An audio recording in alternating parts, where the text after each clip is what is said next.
우리나라를 또다시 들끓게 한 어린아이 학대 사건이 지난주에 있었죠. 지지난주죠. 정확히 말씀드리면 생후 18개월 된 아이가 양부모에 의해서 사망했습니다. 정인이라고 하는 어린인데 어깨뼈가 탈골이 돼서 깁스를 하고 있었다고 하고요. 또 이마 한가운데는 양아버지가 장난감 화살을 쏴서 맞은 상처가 있었다고 하고, 또 무엇보다도 국민을 분노케 하는 일은 그 어린아이를 부검을 해보니까 이 췌장이 훼손이 됐는데, 그 췌장은 교통사고 정도의 그 강한 충격이 아니면 손상이 되지 않는 장기라고 하죠. 말로 옮기기도 어려운 잔혹한 일이 양부모에 의해서 일어났습니다.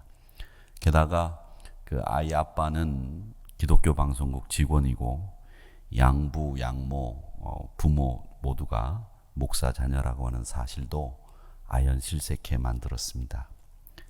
게다가 이 양부, 양모가 교육방송에 나와서 어느 평범한 가족이라고 하는 그런 방송이었다고 하는데, 입양은 부끄러운 게 아니다, 축하받을 일이라고 입양을 적극적으로 홍보하고 권장하는 모습을 보이면서 완전히 이중적인 가식 행동을 했다는 것입니다. 우리 대한민국 전체가 인간이 어디까지 악할 수 있을까? 정말 뭐라고 말할 수 없는 비참한 생각이 들었습니다.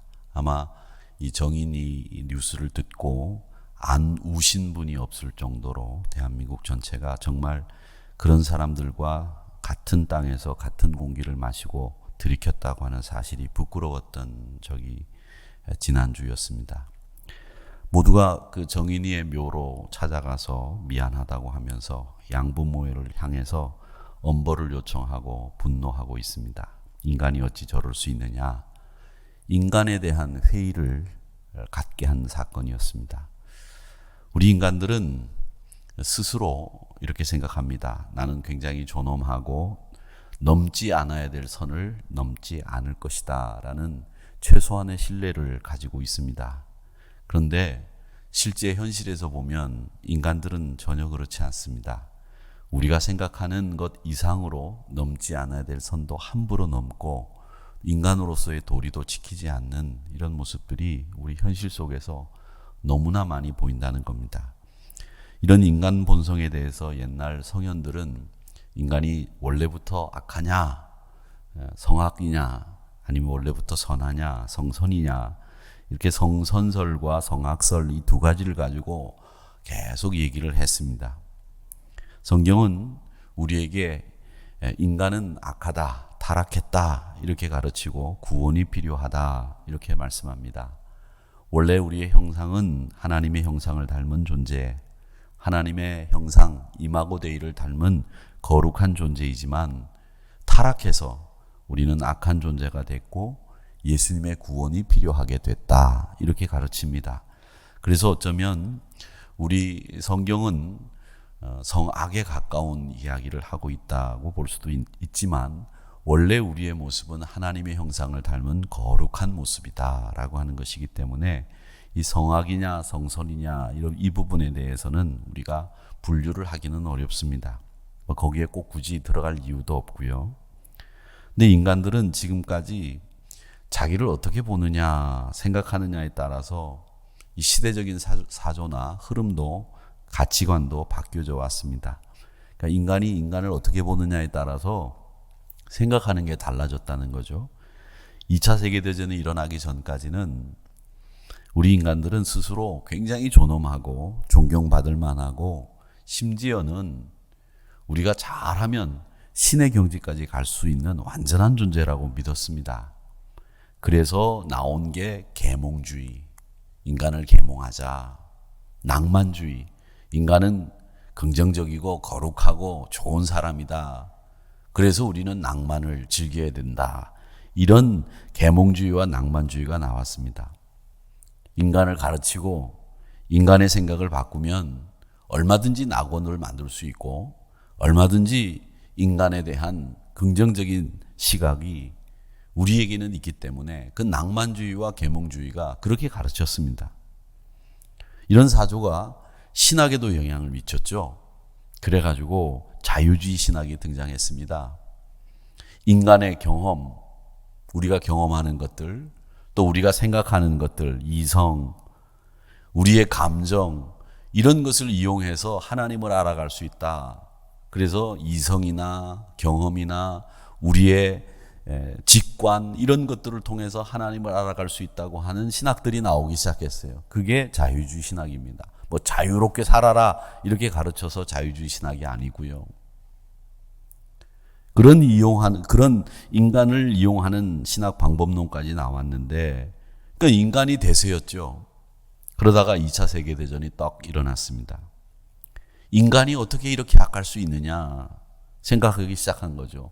칼로 죽이고 총으로 죽이고 살아있는 인간을 실험 대상으로 만들고, 마루타라고 하죠. 샤워하러 가자고 해놓고선 거기 가서 샤워기에서 가스를 틀어가지고 죽이고, 시신을 어떻게 하면 더 빨리 소각을 시킬 수 있는지를 연구하고, 이렇게 해가지고 죽인 사람이 2차 세계대전 당시에 유대인만 600만 명입니다. 여러분, 어떤 분이 그런 얘기 했더라고요. 사탄도 하기 힘든 일을 인간이 했다. 그렇게 되니까 시대적인 사조도 인간을 바라보는 시각이 바뀐 거죠. 인간은 믿을 수 있는 존재가 아니다. 이런 생각이 나타나기 시작을 했습니다. 그래서 신학도 하나님께로 다시 돌아가자. 신 중심의 신학으로 다시 복귀하게 되게 됩니다. 이게 정통주의 신학이라고 하는 것으로 복귀하게 되죠. 그게 2차 세계대전이 끝나고 난 뒤. 그러니까 2차 세계대전을 통해서 우리 인간이 얼마나 잔혹하고 우리 인간이 얼마나 나쁜 인간이고 악한 인간인지를 알게 되면서부터 인간이 인간을 바라보는 시각이 달라지니까 생각하는 시대적인 사조도 신학도 바뀌는 거예요. 그러니까 전쟁이 일어나기 전까지는 우리 인간을 꽤 괜찮은 존재로 봤는데, 전쟁을 하고 나니까 우리 인간이 꽤 괜찮은 존재가 아니었다는 겁니다. 그러니까 우리가 너무 인간을 관대하게 바라보는 거죠. 특히 자기 자신에 대해서 관대하게 바라보는 것은 어느 시대나 인간들이 가지고 있는 공통점입니다. 그걸 요즘 우리가 내로남불이라고 그렇게 얘기하지 않습니까? 남에게는 엄격하고 자기에게는 늘 관대한, 이게 인간의 본성이거든요. 그런데 우리가 교육받는 이유가 뭡니까? 사회화를 왜 합니까? 우리가 왜 공동체 윤리를 지킵니까? 이유는 우리 인간의 본성이 나에게는 엄격하고 남에게는 관대하고 나에게는 엄격해야 되는데, 반대로 우리 인간의 본성 자체가 남에게는 엄격하고 자기에게는 관대하려고 하는 그런 이 못된 이기적인 생각을 우리가 바꾸기 위해서 교육도 하고 교양도 쌓고 우리 인격이라고 하는 것을 다듬는 거 아니겠습니까? 그런데 그게 아무리 교육을 받아도, 아무리 우리가 훈련을 받아도 그 본능적인 이기가 인간 안에서 사라지지 않는다는 겁니다. 시간이 지나면 또 우리 기억에서 이 정인이 사건은 잊혀질 겁니다. 그러면 다시 이런 일이 일어나고 또다시 아파하고 분노하는 악순환이 반복돼야 되느냐? 아니죠.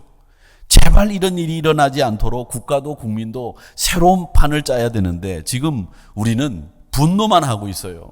사형시켜야 된다. 저주를 퍼붓고 있죠. 그런데 여러분 보세요. 이런 국민을 들끓게 하는 사건이 일어났을 때 분노하고 저주했던 이런 일들이, 그런 사건을 또다시 안 만들어낼 수 있었느냐? 일어나지 않게 만들었느냐? 아니에요. 그냥 분노였고 그냥 저주였을 뿐이라는 겁니다. 이 사회를 변화시키지를 못했죠. 변화되지 않았습니다. 그 분노의 표출인 저주에 대해서 성경은 여러 곳에서 얘기하고 있거든요.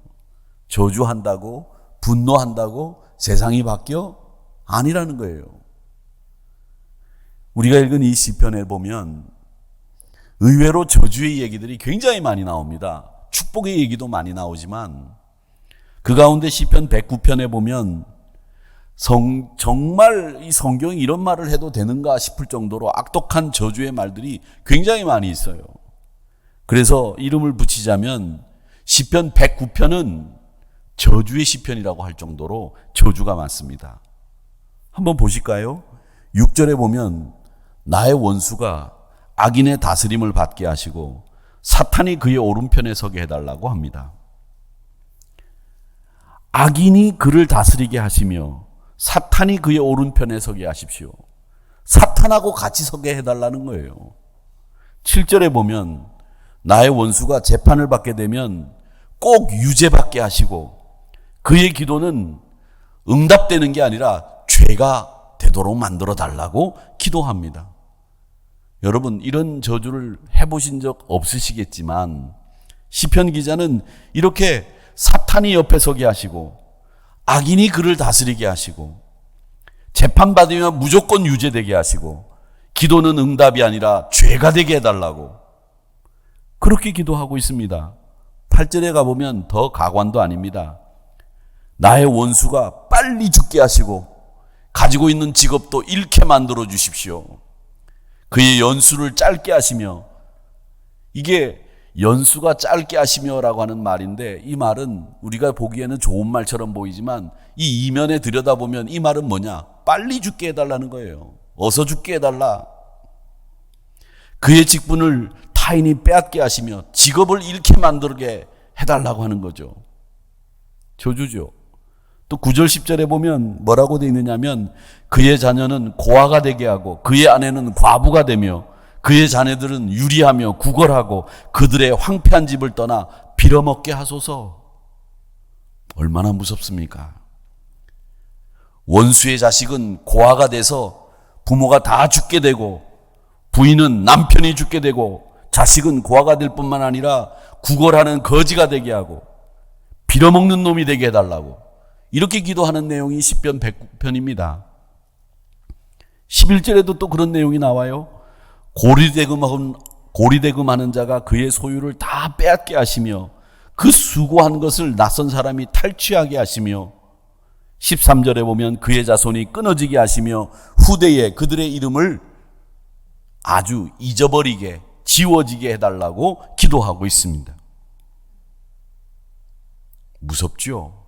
이 저주가 이렇게 무서운 겁니다. 그런데 이 말씀을 읽으면요, 여러분 어떤 생각이 드세요? 우리가 신약 성경에서 예수님이 죄인을 용서하는데 70번씩 7번씩 용서하라고 하는 말씀과는 전혀 반대되는 말씀 아닙니까? 이런 예수님의 사랑이 이 시편 109편에 보면 없습니다. 온데간데 없어요. 근데 이 시편 기자가 정말 하나님을 믿는 사람 맞아? 이런 생각이 들 정도로 저주가 가득한 말이 시편 109편이에요. 근데 시편 109편 외에도 69편에도 보면 원수를 향한 저주들이 있습니다. 그들의 밥상이 올무가 되게 하시며 그들의 평안이 덫이 되게 하소서. 무슨 말입니까? 밥을 먹어도 그 밥을 먹은 게 체하든지 독이 되든지 하게 해달라고, 평안이 그 발목을 잡게 해달라고.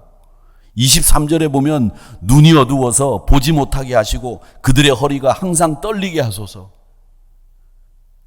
앞을 못 보게 하고 허리가 벌벌 떨려가지고 걷지도 못하게 해달라고 이렇게 기도하는 거예요.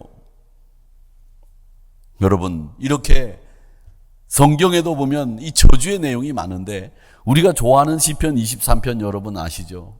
주께서 내 원수의 목전에서 내게 상을 차려주시고 기름을 내 머리에 부으셨으니 내 잔이 넘치나이다. 정말 여러분들이 좋아하는 시편이죠. 그런데 여러분 아십니까? 이 5절 말씀에 보면 주께서 내 원수의 목전에서 내게 상을 차려주시고, 이 말씀은 뭐냐면 원수가 보는 앞에서 하나님 저에게 잔치상을 벌여주셔서 원수가 배 아프고 질투나게 내가 맛있는 음식을 먹는 걸 보게 해달라고 하는, 다분히 원수로 하여금 질투의 마음이 일어나게 하고 원수로 하여금 너 못 먹지? 나는 먹을 수 있어. 복수하게 해달라고, 배 아프게 해달라고 이렇게 기도하는 내용이 내 원수의 목전에서 내게 상을 차려주시고 라고 하는 말입니다. 자, 제가 좀 과하다 싶을 정도로 이 아침 시간에 여러분들에게 시편에 나오는 저주의 이야기들을 쭉 풀어드렸습니다.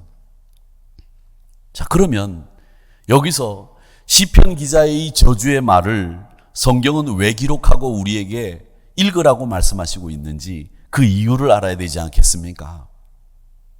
왜 시편 기자에게 이런 저주의 말을 하게끔 해서 하나님은 우리를 그 글을 읽고 복수심에 불타는 이 시편 기자의 저주의 말을 들어야 될까?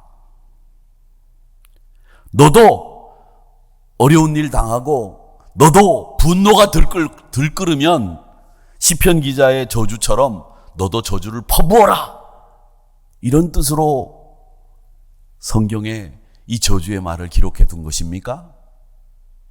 아니면 저주할 만한 일들을 만나고 인간 같지도 않은 인간들 만나면 너 이런 저주 퍼부어도 당연히 괜찮다, 우리에게 하나님이 저주를 퍼부어도 된다라고 하는 허락을 하시기 위해서 이 말씀을 기록한 걸일까요? 뭐 때문에 이 시편 기자의 말을 통해서, 고백을 통해서 이런 저주의 말을 기록해 두었느냐, 이 이유를 우리는 알아야 됩니다. 왜 그랬을까? 원수와 싸워서 이기자는 것일까? 나는 원수와는 다른 삶을 살아야 된다는 이야기일까? 우리는 그 이유를 알아야 되는데, 성경은 우리 인간의 생각이 아니라 하나님의 생각이 담겨 있는 책이죠. 그래서 인간적인 생각을 가지고 성경을 해석하면 꼭 실패하게 되어 있습니다. 제가 조금 전에 저주의 이야기를 실은 이유가 왜일까요? 이렇게 말씀드리면서 제가 쭉 설명해 드린 것이 인간적인 생각이잖아요. 왜 인간적인 생각을 하지 말라고 하느냐? 성경은 하나님의 생각이기 때문에 저주하는 글을 성경에 담아놓은 이유는 아주 간단합니다. 만약 시편 기자가 원수를 저주했던 그 마음과 같은 마음이 우리에게 있다면, 시편 기자가 원수를 향해서 저주를 퍼부었던 그 마음이 너에게도 지금 있다고 한다면, 그가 원수이기 때문에 당연히 가질 수 있는 마음이라고 하는 그것을 가르치는 내용이 아닙니다. 하나님은 이 성경에 저주의 글을 적어두고 난 뒤에 우리에게 교훈하는 말씀이 있어요. 그게 뭐냐면, 너도 만약에 시편 기자와 같이 그렇게 원수를, 네게 손해를 입힌 사람을 향해서 저주의 말을 퍼붓는다고 한다면 너도 사탄이고 너도 악한 놈이야, 이 메시지를 우리에게 전해주시고 있는 거예요. 그러니까 우리는 이 말씀을 읽으면서 잘 하셔야 됩니다. 이런 악담을 퍼붓고 저주를 퍼붓는 일은 정상적인 사람이 아니고 믿음의 사람이 해야 될 도리가 아니고, 우리는 저주가 아니라 축복을 퍼붓고 품어주고 하나님의 마음을 가지고 살아야 된다고 하는 것을 이야기하기 위해서 저주는 안 된다, 이 이야기를 하고 있는 겁니다. 분노는 안 된다, 이 얘기를 하는 겁니다. 제가 어제 총회본부를 가다가 어떤 차 하나가, 오래된 외제차가 천천히 가는 거예요. 뒤에서 빵빵거리고 뭐 야단이 났어요. 차선을 변경하려고 하는데 이분이 잘 변경을 안 하더라고요. 그래가지고서 제가 옆으로 딱 섰어요, 신호대기에서. 창문을 쫙 내렸더니 이분이 자기가 잘못한 걸 가지고 말이죠, 내가 뭐라고 그러는 줄 알고 제가 창문을 내리니까 자기도 창문을 쫙 내리더니 손을 들어서 미안하다 그래요. 그래서 제가 그것 때문에 창문 내린 게 아니고 아주 오래된 차를 타고 다니시는데 너무 멋있어 보이시고 너무 깨끗하게 관리를 잘해서 저는 물건 관리 잘하는 사람 좋아합니다, 그렇게 얘기를 했거든요. 차를 타고 서로 신호대기하고 있으면서 저도 오지랖도 넓죠. 그런데 그분이 저를 딱 보더니 목사님 아니십니까? 그러는 거예요. 이분이 나를 어떻게 알지? 깜짝 놀랐어요. 목사님 감사합니다. 제가 근데 만약에 그분 늦게 간다고 뒤에서 빵빵거리고 문 열어놓고 그렇게밖에 운전 못해 그랬으면 어떡할 뻔했습니까? 여러분, 그래요. 세상이 넓고도 좁습니다. 좁아요. 그리고 우리가 그렇게 문명화된 사회에 산다고 하면서도 사람에게 악담을 퍼붓고 저주를 퍼붓는 일, 분노를 표출하는 일, 이것이 우리의 문제를 해결할 수 있는 것처럼 생각한다는 거죠. 심지어 악담을 퍼붓지는 않지만 더 악한 생각을 하면서 심지어는 걱정해 주는 척합니다. 그러나 속으로는 온갖 악한 저주를 퍼붓습니다. 나에게 손해를 끼친 사람이나 내 마음에 상처를 준 사람을 향해서 마음속으로는 이런저런 모양으로 저주가 일어나기를 은근히 바라는 거죠. 저도 이 부분에서 목사이지만 참회록을 정말 많이 써야 되는 사람이라고 생각합니다. 제가 이 설교를 준비하면서 이 시편 말씀을 묵상하면서 저에 대해서 정말 이 사실과 다른 말도 말도 안 되는 얘기들을 해가지고서 저를 몰아가셨던 분들이 계셨어요. 그때 제 마음속에는 이 시편 기자와 같은 마음을 수없이 품었습니다. 그동안 말을 하지는 않았지만 제 속에는 이런 마음이 생기는 것을 도무지 통제할 수가 없었을 때가 정말 많았다고 고백합니다. 그러면서도 목사이기 때문에 사랑의 마음을 가지고 있는 척을 해야지 척도 많이 했습니다. 이게 제 고백이에요. 솔직한 고백. 어쩌면 그 당시에 제 마음과 제 얼굴 표정은 바리새인보다 더 가식적인 인간일 수도 있었겠다, 이런 생각을 지금 해봅니다. 그런 생각을 품는 것 자체가 성경은 지금 뭐라고 말씀하시는 거냐? 너도 악한 놈이야. 저도 악한 놈이었던 거죠. 그러면서 저는 받는 용서와 주는 용서를 설교하면서 제가 깨달음을 얻었어요. 받는 용서와 주는 용서라고 하는 설교를 여러분 기억하고 계실 겁니다. 제 자신을 돌아보면서 내가 뭘 생각해야 되는지를 알게 된 거죠. 그러니까 내가 마음의 평안이 오기 시작하더라고요. 아, 내가 용서받을 필요가 있는 사람, 이 생각이 드니까 마음의 평안이 오더라고요. 받는 용서가 필요하다는 것을 아는 것이 정말 마음의 평안을 가져오는 가장 좋은 방법입니다. 그리고 난 뒤에 주는 용서를 해야 되겠다고 생각하면 이게 풀리고 해결되더라고요. 그래서 제가 받는 용서, 주는 용서라고 하는 말씀을 드린 겁니다. 잠언 24장 17절에 보면 이런 말씀이 있는데 제게는 굉장히 영적으로 큰 도움이 됐던 말씀입니다. 네 원수가 넘어졌을 때 즐거워하지 말며 그가 엎드려졌을 때 마음에 기뻐하지 말라. 근데 우리의 본능은 이거 반대예요. 원수가 넘어지면 통쾌하고 속이 시원하고 그가 엎드려지면 아이고 그냥 엎어진 김에 죽었으면 좋겠다. 이런 마음을 갖는 게 인간의 마음이라는 겁니다. 출애굽기 23장 4절 5절에 보면 원수의 나귀가 길을 잃었을 때 짐을 부릴 때 넘어지면 세워주고 주인에게 돌아갈 수 있도록 해주라는 말씀이 있습니다. 내가 만일 내 원수의 길 잃은 소나 나귀를 보거든 반드시 그 사람에게로 돌릴지며 내가 만일 너를 미워하는 자의 나귀가 짐을 싣고 엎드려짐을 보거든 그것을 버려두지 말고 그것을 도와 그 짐을 부릴지니라. 사랑하는 성도 여러분, 우리 국민들이 이런 일이 일어났을 때 그 일을 저지른 사람을 향해서 저주의 칼날을 품고 사형을 시켜라, 죽여야 된다, 계란을 던지고 악독한 말을 퍼붓는다고 해서 이 문제가 해결되는 것이 아니고 그런 마음을 품는 것 자체가 나도 똑같은 놈이라는 뜻입니다. 하나님은 시편 기자의 저주를 통해서 너도 이런 저주나 퍼붓는 인간으로 살 것이냐? 그걸 지금 묻고 계시는 거예요. 너도 저주나 퍼붓는 그런 인간으로 살려면 이 말씀 좀 봐. 성도는 저주의 칼날을 품고 사는 사람이 아닙니다. 우리가 꼭 기억해야 될 것이 있는데 우리의 분노를 행동으로 옮길 생각은 이 시편 기자는 전혀 없었어요.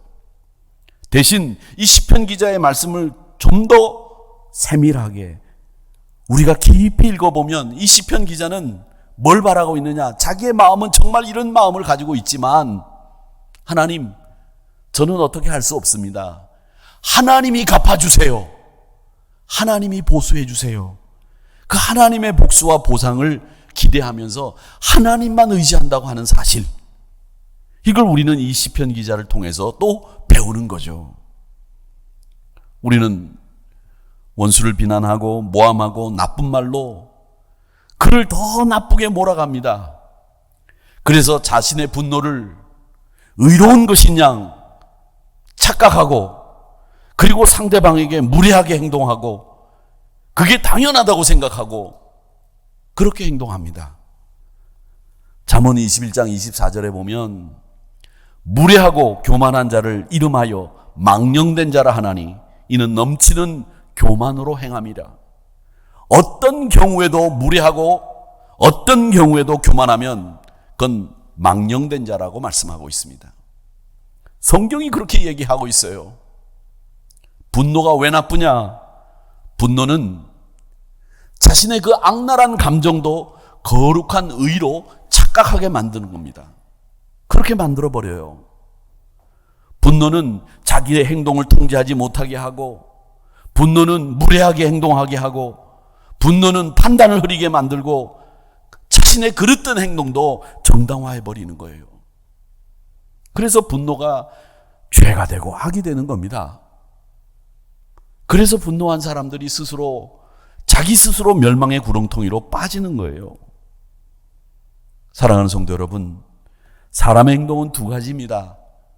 사랑과 겸손으로 사는 길과 교만하고 도덕적으로 교만한, 영적인 교만과 도덕적인 교만으로 사는 길, 두 가지밖에 없어요. 사랑과 겸손으로 살 거냐, 영적으로 도덕적으로 교만하게 살 거냐, 그건 둘 중에 하나 여러분들이 택하셔야 되는 것인데, 나쁜 일을 보고 나쁜 일을 한 사람을 보고 자기는 분노라고 생각하지만 그 분노는 영적인 교만일 수도 있고 도덕적인 교만일 수도 있다는 거죠. 그리고 그 분노는 그 문제를 해결해 주지 못한다는 겁니다. 이 두 가지 길에서 무엇을 선택할 것이냐? 여러분들에게 물으시면 여러분들은 사랑과 겸손으로 살겠습니다, 이렇게 대답해야 된다는 거죠. 적어도 이제는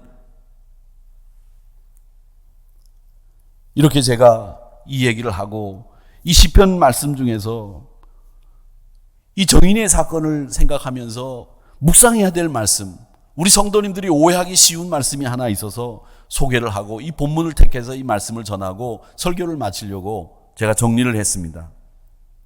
오늘 시편 137편을 읽었는데 이 137편은 말이죠, 여러분, 그 유명한 바벨론 강가에서 부른 이스라엘 백성들의 고향을 노래하는 시편입니다. 유명한 팝송도 있죠. 옛날에 그 보니엠이라고 하는 팝송 가수들이 불렀던 그 가사가 똑같은 거예요, 이 137편 내용이. 그런데 여기 9절의 말씀이 우리가 이해가 안 되는 말씀이 있습니다. 내 어린 것들을 바위에 메어치는 자는 복이 있으리로다. 어떻게 해석하시겠습니까? 무시무시한 말씀이죠. 옛날에 제가 캄보디아에 처음 갔을 때 캄보디아에서 크메르 루지가 아이들을 죽일 때 총알이 아까워서 그 야자수의 날카로운 입을 가지고 아이들 목을 뱉다고 하는데, 그런 게 연상이 될 정도로 무서운 말이에요. 어린 것들을 바위에 메어치는 자가 복이 있다? 무슨 말이, 성경에 이런 말씀이 있는지 무시무시한 말씀이죠. 제가 그래서 공동번역 성경을 읽어봤어요. 공동번역 성경에는 이렇게 되어 있습니다. 내 어린 것들을 잡아다가 바위에 메어치는 사람에게 행운이 있을지라. 이 말이 되는 얘기인가? 영어 성경에도 진배 없습니다. May the Lord bless everyone who beats your children against the rocks. 무슨 말이냐면 바위에다가 아이를 데려다가 네가 때리는 그 누구든지 하나님이 복을 주시기를 원한다. 영어 성경에 보니까 느낌표까지 있어요. 이야, 무슨 말이 이래? 비약입니다마는, 그러면 정인이의 그 악랄한 양부모가 복을 복을 받을 수 있다는 말인가? 말도 안 되는 얘기죠. 여러분, 이 말씀을 어떻게 이해하고 계십니까? 이 9절 말씀을 우리는 어떻게 알아야 되느냐? 이게 바벨론 포로로 끌려간 이스라엘 백성들이 하나님 앞에 탄원을 올려드리는 기도입니다. 하나님, 정의를 이루어 주세요. 우리를 고향으로 돌아가게 해주세요. 그 예루살렘 성전에서 하나님 앞에 마음껏 제사 지낼 수 있도록. 그런데 이 말씀 가운데 자식을 바위에 맺히는 사람, 어린 것들을 바위에 맺히는 사람이 복이 있다는 아주 혼란스러운 말씀이 등장하니 도대체 이게 무슨 뜻입니까? 하나님. 대부분 그러면 이 말씀을 보고 이렇게 해석을 할 수 있습니다. 바벨론 사람들이 자기 자식을 죽이면서 복수를 할 수 있도록 하나님 만들어 달라고 하는 기도 아니겠느냐? 아닙니다. 이건 여러분 잘 아셔야 됩니다. 이 9절의 말씀은 나를 향해서 부르짖는 기도예요. 누구를 향해서? 나를 향해서. 아직도 하나님, 내 안에는 방종하고 원한이나 갖은 유치한 어린아이와 같은 생각을 갖고 있는 모습이 있습니다. 칭얼대고 어리광 부리고 유치하기 그지없는 행동을 하고 생각 없는 행동을 하는, 다른 사람을 경악시키는 못된 어린아이와 같은 내가 내 안에 자리 잡고 있습니다. 하나님, 그 내 안에 이 못된 어린아이와 같은 나를 바위에 메어쳐서 없애는 사람이 복 있는 사람입니다. 이런 말이에요. 이 말씀의 내용이. 내 안에 있는 어린아이와 같은 그 유치한 나를 하나님 바위에 부수어서 완전히 사라지게 해달라고. 그렇게 될 때 너는 복 있는 사람이라고, 너는 고향으로 돌아갈 수 있다고 나를 향해서 부르짖는 기도의 내용이라는 거죠. 그러니까 이 말씀을 여러분 정확하게 이해하고 여러분에게 적용하시기를 바랍니다. 내가 다른 사람을 향해서 분노를 퍼붓고 저주의 악담을 퍼붓는 것이 능사가 아니라 내 안에 아직도 남아있는 유치하고 생각 없고 정말 어린아이와 같이 그렇게 죄를 향해서 달려가는 그런 모습을 바위에 메어치는 자가 행운이 있고 복이 있다는 말씀을 하시고 있는 겁니다. 그런 모습들을 부수어버리라는 얘기죠. 그럴 때 복 있는 사람이 된다는 겁니다. 이 말씀을 이해하시고 다시 읽어보십시오. 내 어린 것들을, 네 안에 있는 그 유치하고 저주나 퍼붓는 정말 생각 없는 그 네 안에 있는 너의 어린 것들을 바위에 메어치는 사람, 없애버리는 사람, 그 행동을 버리고 바꾸는 사람이 복 있는 사람이다. 이런 말씀입니다. 그래서 이 말씀을 제가 해석해드린 대로 바꾸면 내 안에 있는 유치하고 조잡한 네 마음과 행동을 버리고 바꾸는 사람이 복이 있다. 나를 향해서 부르짖는 기도예요. 사랑하는 성도 여러분, 우리 인간은 유치하고 조잡하고 엉뚱하고 한심합니다. 그래서 우리에게 예수님이 필요한 거예요. 예수님이 그래서 좋은 거예요. 분노 표출을, 원수를 저주하는 일로 그렇게 한다고 해서 세상이 바뀌는 거 아니죠. 인간이 바뀌지 않습니다. 우리를 바꿀 수 있는 분은 오직 한 분, 예수님밖에 없습니다. 그게 정답이에요. 그런데 성도님들 가운데서도 세상은 변화해야 하지만 예수님만이 그 일을 할 수 있다는 것을 믿지 않는 분들이 계시는 것 같아요. 여러분, 아무리 훌륭한 교육, 아무리 훌륭한 선생님이 있어도 사람 바꾸는 거 못합니다. 사람 바꾸는 일은 예수님, 그분이에요. 우리가 경험하지 않았습니까? 우리를 바꿔주신 분, 우리를 변화시켜 주신 분, 그분은 우리 예수님 한 분밖에 계시지 않는다. 어린아이와 같이 나를 변화시킬 수 있는 우리 주님을 내가 더욱 의지해야 되겠다. 이 대한민국이 우리 주님을 의지하는 나라로 만들어야 되겠다. 이런 각오를 세우시는 여러분들이 되시기를 바랍니다. 그래서 이 세상이 우리 주님을 의지하도록 기도해 주시고 그런 세상을 만들어가기 위해서 선교와 전도에 힘쓰시는 우리 한우리 성도님들이 되시기를 바랍니다. 정말 어렵고 힘든 세상 속에서 이 세상을 바꿀 수 있는 분이 우리 예수님밖에 계시지 않습니다. 주님이십니다. 이렇게 다시 한번 굳은 각오와 또 복음을 전하기 위해서 여러분의 멋진 행동들을 기대하는 2021년 되시기를 주님의 이름으로 축원합니다.